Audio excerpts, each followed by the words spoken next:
Subscribe to Racing UK on YouTube for more great racing features. In September 2014, Racing UK and The Sun began a nationwide search to uncover the untapped tipping talent that lay dormant amongst the ranks of racing fans.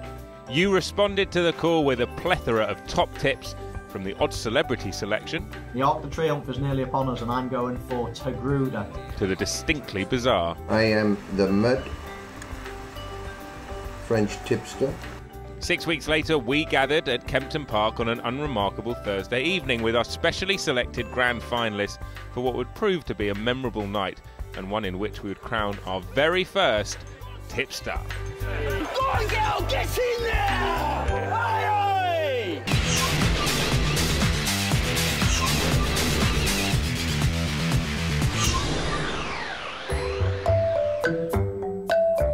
Welcome to a look back at a few of our favourite moments from our Tipstar competition. We asked you to send in 30-second tipping clips, and we're delighted to receive a huge number of top-quality entries from the very start of the competition. Although a winning tip wasn't essential to ultimate victory, well done to those of you who tipped us a winner. My tip for the Arc de Triomphe is Trev. I think she'll do the business. Anything that can win by 5 lengths has got to be value in my book. Got it in one. An absolute dead ringer for top South African golfer Ernie Els, also known as the Big Easy. Big Easy's my tip for the Cesarovic. I'm going to go for the Philip Hobbs trained and Terry Warner owned Big Easy. I've got one for you on the flat at Ascot in the 3:30 Saturday. That's Charm Spirit. Horse to follow for the National Hunt season, the horse is King's Palace. I think that horse is well overpriced. Although you didn't all find winners, there was plenty of class on show. Goes into the race unbeaten, and I still feel she is slightly underrated. Proven on soft ground, this is the first time he drops back to 6 furlongs. Maybe just needed that run and a fuel 3 mile stretched him a little. Winner of this contest in 2011, he is in fact unlucky not to arrive here on a 4-timer. Mark of 148 okay, and most importantly, his course experience at Cheltenham. He's back down to a dangerous handicap mark, and Joe Doyle will take off another useful £5, which just excites me even more. And I think he runs like he'll stay 3 miles. This one's been knocking on the door for a long while now and is becoming something of a maybe horse. 3 to 1 about a horse who is still on the up. Ignore him at your peril. And then there were those of you who approach a challenge with a slightly more entertaining flair. A tip from the horse's mouth. I am the mud French tipster. It's Tipstar the near side, it's Mercury the top weight the far side. I'm walking your way to the winner, because this is just the way. Well, I've got a crystal ball. The rigger. Get on this horse. Get on it. De-rigger. This is Howard. Come on, my son. Ooh! This is Lydia Hislop with James Willoughby trying to beat Tipstars. Get on and get a wheelbarrow ready. All I got to say is, may the force be with you. In week 1, we faced a tough choice to pick our first finalists from your Arc de Triomphe selections. After much deliberation, the judges decided the first Tipstar through to the finals night was to be 23-year-old lab technician Ben Fernley. Bonjour. My name's Ben, coming to you live from my kitchen with my tip for Sunday's Arc de Triomphe. I think the 3-year-olds at the top of the market all have excellent chances, but in an open contest, I'd like to have one at a bigger price in Prince Gibraltar. This horse was third to the Grey Gatsby in the French Derby, and he looked unlucky that day. He stays a trip, he's got form over course and distance in a Group 1, and if you can forgive him his last run, then he's got to be good value each way. In week 2, we set you a particularly tough challenge with a preview of the Cesarovic, but a hot favourite had emerged after an inspired week 1 wrap. Mikey Bell, a 59-year-old human resources manager, kept up the good work with another musical offering, as well as a more considered entry. Here's a few of his best bits. M-I-C-K-Y-B, E with the double L. I'd go by the unforgettable name of the man called Mickey Bell. Check it out. Today we're looking at the Cesarovic race, which is run over 2 miles, 2 furlongs at Newmarket. Time to go to Ascot Races. Find a horse that'll reach the places. But here's the catch. I ain't Benedict Cumberbatch. This race only has 1 bend, and we're only looking for one horse. Now I'd like to say that this is the place for the winner of the Cesarowicz race. He won under today's jockey Andrea Alseni over a mile and a half. Now this hill's seen some famous scenes, owners, punters, jockeys' dreams. He's trained by Marco Botti. I've been through the farm with a fine-tooth comb, but finding the winner needs Sherlock Holmes. One well-made Dan, I know he can. It's just the way, all the way from Japan. And the selection for the Cesarowicz is de rigueur. 86 done, runs Gold Cup. Oh, the mare's beginning to get up. Respect, Sir Peter. It's another wrap. The competition was really hotting up by week 3, and we were looking for your views on British Champions Day. The judges plumped for another of our regular contributors, 48-year-old marketing guru, Richard Smith. Richard Smith here for our UK Tipster, and it's Kingston Hill in the Arc de Triomphe. Richard Smith here for our UK Tipster. Starting in Cambridgeshire, crossing the finishing line in Suffolk, it's Digianta for the Cesarowicz. Faster than a car, it's tastier than a clam, it's Clark Kent. It's Tipstar the near side, it's McCreary the top weight the far side, but here comes Hawkeye the new. Trading at 20 to 1, quarter the odds a place. Make sure to get on each way. At Zenny will drop the horse in from its wide draw in 20. Our selection's off 87. Great value at 25 to 1 each way, a quarter of the odds, 5 places, and sure to be staying on when others have cried enough. Read all about it on Sunday, the paparazzi kid for the Paddy Power Gold Cup. It's Kingston Hill, it's going to be a pizza cake for At Zenny and more dough in the bank. It's Hawkeye the new. We move on to week 4 when we turn to jumping fans to give us an anti-post selection for the National Hunt season. 25-year-old plumber Craig Briley had already given us a few winners, and it was his entry that added another to our list of finalists. Hello, Craig Briley here. Hi, Craig Briley here. Hi, Craig Briley here. Hi, Craig Briley here. My tip for the Arc on Sunday is Trev.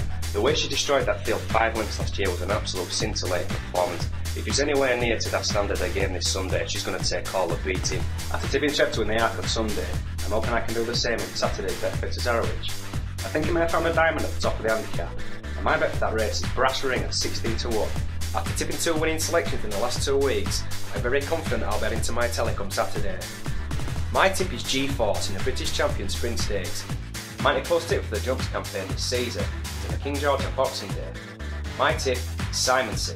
I think at 10 to 1 it's an absolute massive prize and has to be backed. At 16 to 1 it's a massive prize and must be backed. And I think at 5 to 2 it's an absolute steal. I can't quite believe he's only 6 to 1 for this race, having missed it all last season. For me, that is quite extraordinary. It speaks volumes. Halloween loomed on week 5 and we stuck to the National Hunt theme and asked for your opinions on the Cheltenham Festival. Harriet Fuller had been providing consistently good quality punditry since the start of the competition, and the 19-year-old journalism student finally secured her place with her anti-post pick.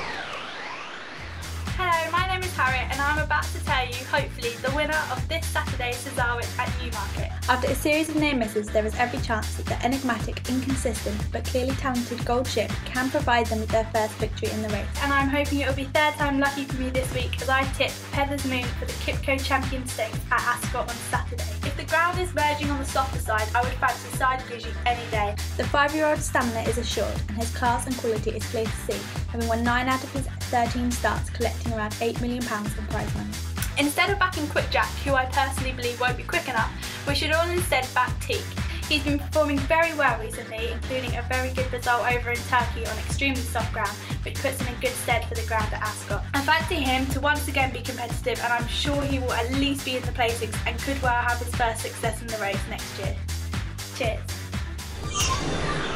With 5 of the 6 stalls filled for the grand final, we went into week 6 looking for your thoughts on the Paddy Power Gold Cup. It was perhaps the toughest choice of the lot for our judging panel, but a 52-year-old translator eventually won through. Here is some of Sean Burke's highlights. This is Sean Burke looking ahead to Sunday's Prix de l'Arc de Triomphe at Longchamp. First, make absolutely certain your horse is fit and ready to run this year, and don't expect the bookmakers to help you. I'm going to take a chance on At a Glance at 16 to 1. He's still made no offences after 10 tries, but he's run well at Cheltenham in the past. He won over hurdles at the festival 2012. Second, try and find a selection which has only one possible target at the festival. Multiple targets significantly reduce your effective odds. And my idea of an anti-post wager for this national hunt season is Q card at a general 8 to 1 for the King George at Kempton on Boxing Day. Third, remember injury can strike a favourite just as much as an outsider. Don't bet at short odds. There's no reason to believe he's not as good as he's always been. He's excellent value. Christophe Lemaire has won big races right across the world. She has an exceptional chance. At 16s, I'm going to have a go. And then there were 6. Our grand finalists had been carefully selected and headed off to Kempton Park for an evening of intense competition. The green room was buzzing as the contestants got to know their opponents, and we also welcomed our big night judges, the Sun's very own Templegate, Steve Jones, and pro punter and pundit Dave Neveson. The scene was set, and this is how they lined up. Ben Fernley. I'm from Gloucestershire originally, near Cheltenham, so obviously there's a massive buzz around racing festival week, so that's how I got into it really. I'm looking forward to it. Mike Bell. Hello, I'm Mike Bell. I'm a retired human resources manager. I go racing as often as I can. Normally I'm Goodwood, Brighton, Lingfield, Kempton, Sandown, but I'm really looking forward to tonight, and it's a great chance to have some fun. Richard Smith. My name's Richard Smith. I am from Poland. I've been there for 14 years. I was a stable lad from the age of 12. Started riding at the age of 10. I'll be trying my best and hopefully picking a winner. Craig Briley. I'm Craig Briley, 25, from Leeds. I'm a plumbing and heating engineer. I've been uptown racing since 2007. A plasterer decided to give me a tip. I put a tenner each way on it at 40 to 1. Bear in mind I got £80 a week and it romped home. I was delirious, and since then I've been absolutely uptown racing. No matter what it is, where it is, I'm on it. Harriet Fuller. I'm really looking forward to it. This is something that I want to go into for my career. I'm studying sport journalism at university, so it's just a great opportunity and I'm really looking forward to it. Sean Burke. I'm Sean Burke, I'm 52, I live in France, grew up in Kent, lifelong racing fan. First was taken racing to the Cheltenham Festival 1981, first race meeting I ever saw. Sea Pigeon won his second champion hurdle, been hooked ever since. With tension building in the green room, the time had come for a few final words of encouragement from Judge Neveson, as our first contender Mike Bell headed down to the camera position. But Mike seemed relaxed enough as he gave another one of his signature raps. Euro-L-I-B-E-L. You've even got another L. You go by the unforgettable name of the Manticore, Ollie Bell. Check him out, it's another rap. And what about his selection? Chetan won off 55 the run before last. A worthy paper favourite would be my argument. One horse at a bigger price, if we're going to look for a horse at a bigger price, for me would be Cloak and Degar. If I had to look at an outsider, it would be Cloak and Degar. So we awaited the result of our first race. Good luck, Mike. Quite a competitive race here. Chetan from Cloak and Degar entering the final furlong. Rialto Magic still has a chance. Then Kylie's wild card. Cloak and Degar is rallying on the near side of Chetan, but Chetan begins to find a little bit more and will go on for a second course and distance win. From Cloak and Degar, second, tight third between Rialto. We've started off the Tipstar Grand Final with a reverse tricast. You've picked out the 1, 2, 3 there. Many congratulations, Mike. A great start for our rapping granddad and a tough act to follow for the man next up, Richard Smith. I think some of them might be a little bit surprised of what you ultimately come up with. We'll see if there's an unexposed type there. And Richard did turn to the outsider for his selection. My selection is Gleaming Girl. Right, in we go, explain. Yeah, I will do. 3 runs in maidens. Yep. A fabulous run here on its second run at Kempton. I think that Gleaming Girl could be assessed at 77, is off 67 this evening with a £7 claimer. I think it looks really great value at 10 to 1. Gleaming Girl on the far side. The dash is on. A furlong and a half to go. Vegas Rebel wearing away at classic seniority. Gleaming Girl runs on the far side. Lifka on the near side. Needs to find a little bit more and is doing so now as the post begins to loom. Lifka closing in on Gleaming Girl. Far side doing better. Gleaming Girl. what a result for Richard, and a race that he certainly enjoyed watching. Come on, Sophie. Run a good race, though. Go on, Sophie. Go on, Sophie. Go on, Sophie. Go on, girl. Get in there.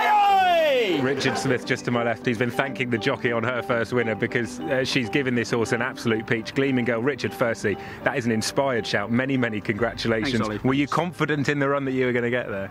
I was, yeah. You know, as I said, you know, the handicap mark, I think the form of Forte in that Group 1, it just looked as though the horse was very, very well treated. Right, you can enjoy a very well-earned beer in the green room, and I think if you are watching the 4 remaining Tipstar finalists, if you're watching in the green room, we've started with a reverse tricast and a 16-to-1 winner.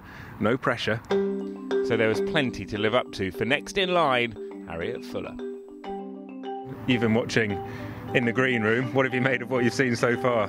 They're all pretty good, and that last winner was it did bring the house down a bit in there. We were all cheering for him, so we were really glad that it came in. Good. That's good to hear.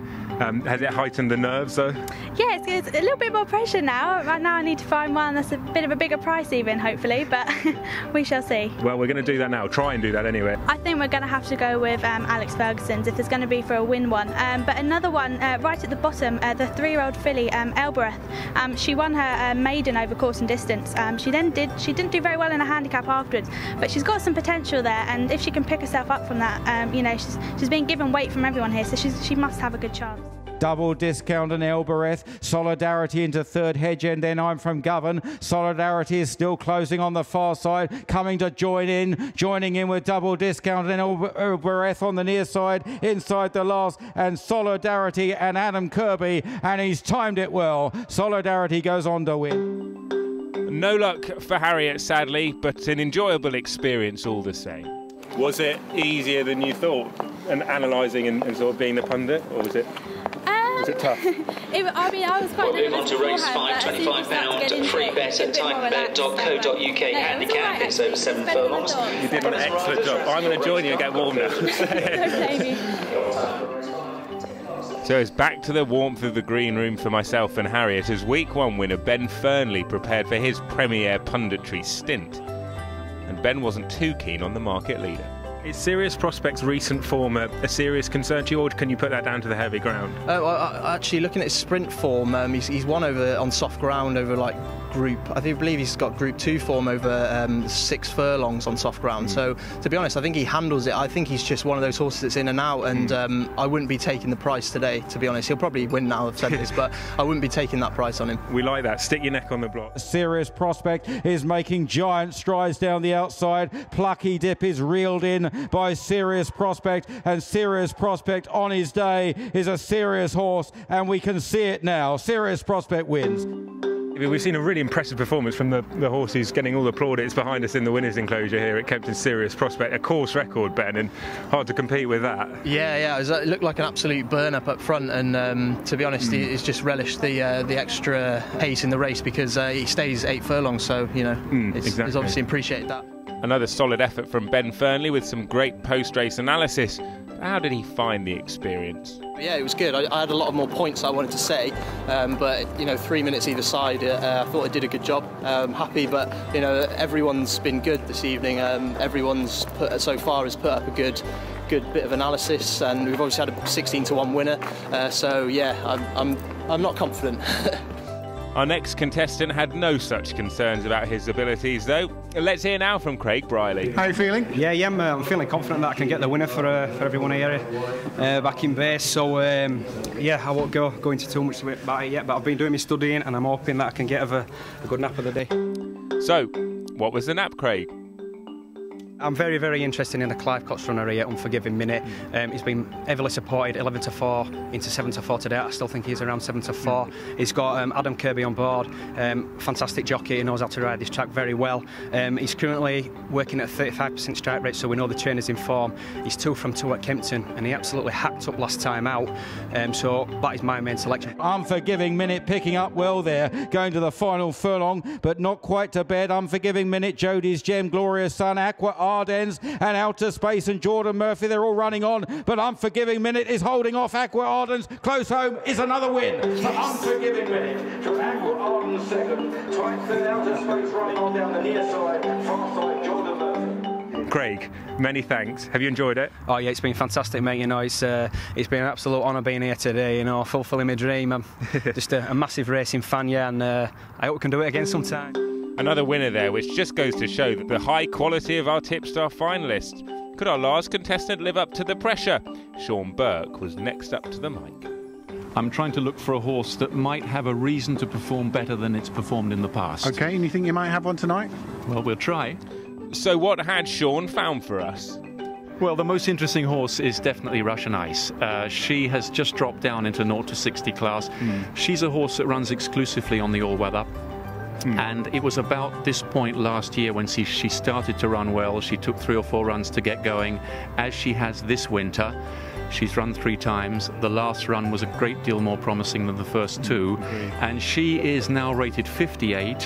When she came 3rd and 2nd here in February and back in January of this year, she was rated 68. And I think that's a significant drop in the handicap. Rocky's Pride from Oliver's Mount inside the final furlong. Rocky's Pride and Oliver's Mount, they're absolutely locked together. Flumps is staying on, so too Dreaming Again. Oliver's Mount has worn away Rocky's Pride. Here's Dreaming Again very late, but Oliver's Mount is in. Not an ideal trip for Russian Ice today. Well, no, she doesn't have any excuses, and she appeared to be well set for this race. She was well backed, things were in her favour, but she was disappointing, and she didn't pick up, and can't see many excuses for her, really. No excuses needed for another excellent performance from the last of our Tipstars. The good thing we're going last is you don't have to wait long to find out who the winner is. Well, exactly. And that's what we're going to do now. We're going to do that now. Well, that's great. Well done. Back in the green room, the nerves were building as our judges retired to the judging chamber.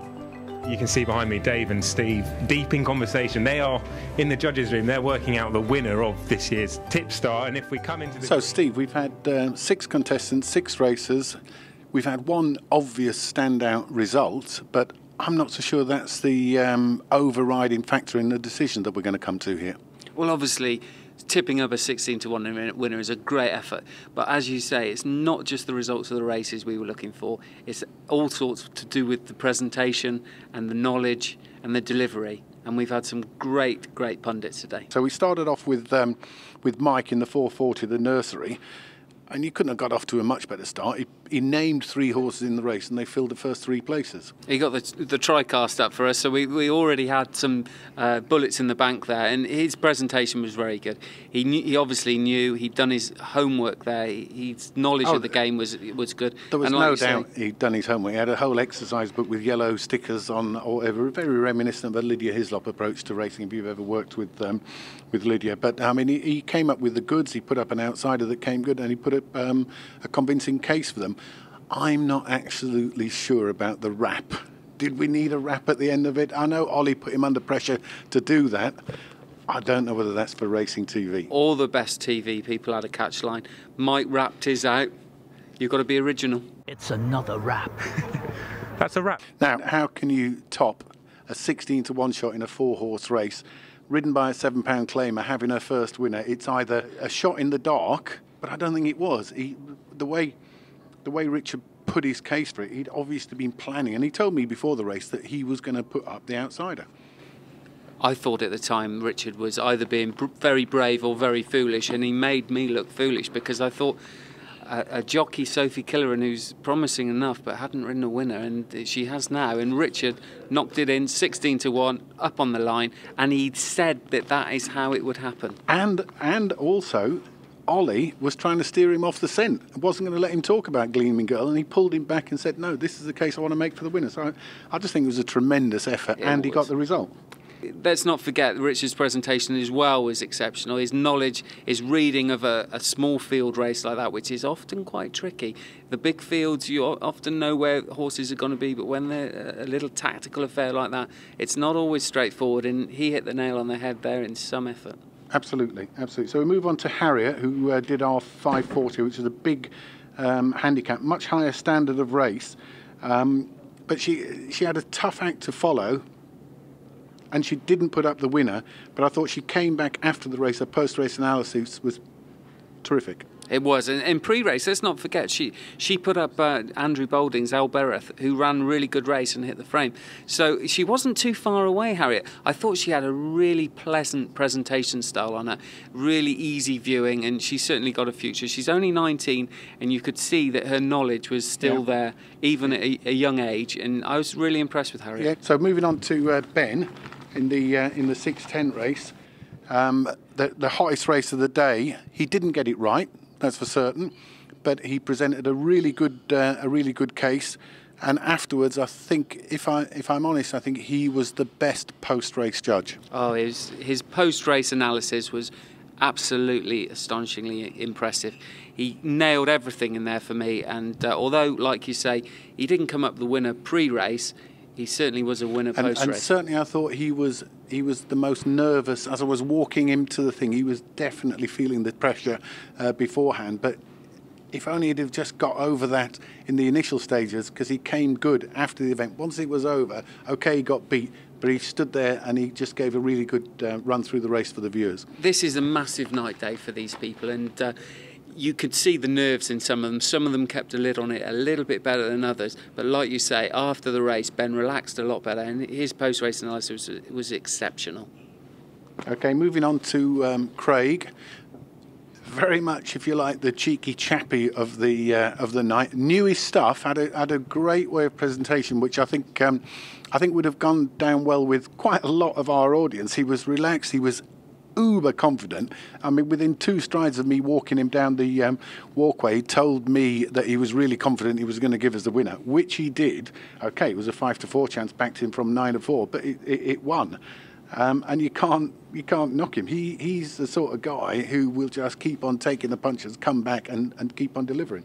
Craig will go down a storm in the betting shops. There's no doubt about that. His enthusiasm is there for everyone to see, but so is his knowledge. He could talk all day about racing, this guy, and he nailed all the stats. He had them almost like it was locked up in a computer there, and he was just firing them out time after time. Really impressed with Craig. Like you say, he banged the winner in. Everyone likes a nice shorty when you got a bit of money in the bank, and you, like we had tonight with all the winners earlier on, and you want to play up some, a nice little 5-4 heavily back shot, lovely jubbly, and really impressed with Craig. I thought he did a great job, and a lovely guy. Yeah, no, absolutely. So now Sean, I think he had the toughest job. He was on last.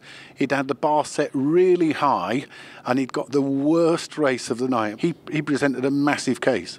I think his presentation was exceptional. He really nailed it there.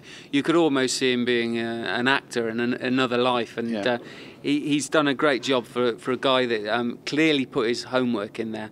He's more of a jumps man, but he's put his homework in. He's got the knowledge of these horses, and he came up with a great, convincing case. No, absolutely. If Julian Wilson was still around, he'd be jumping straight into his boots, I think. So, it looked like we had a front runner, but the result was still very much in the balance as the finalists lined up for the dramatic final announcement. So, without further ado then, live at Kempton, we are going to announce the 2014 Racing UK Tipstar. And I can tell you that the winner is Richard Smith. Richard, many, many congratulations. If you come up and get your prize.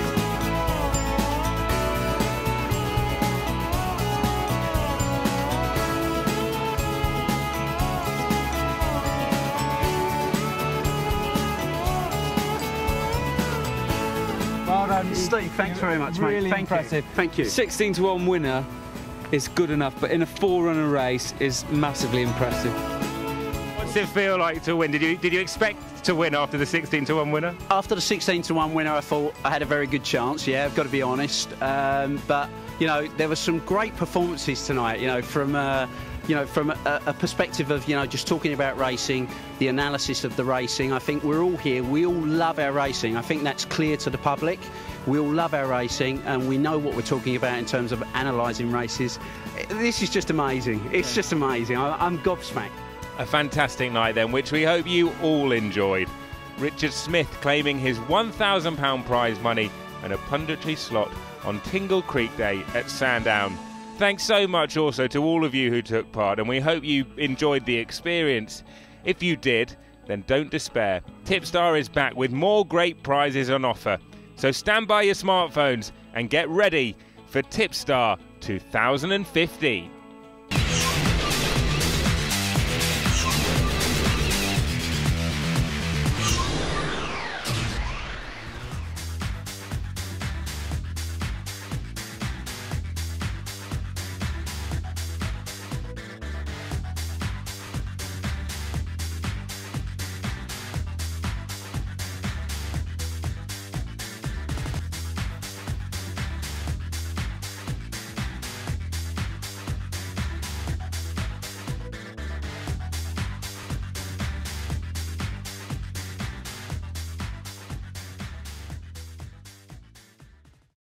Subscribe to Racing UK on YouTube for more great racing features.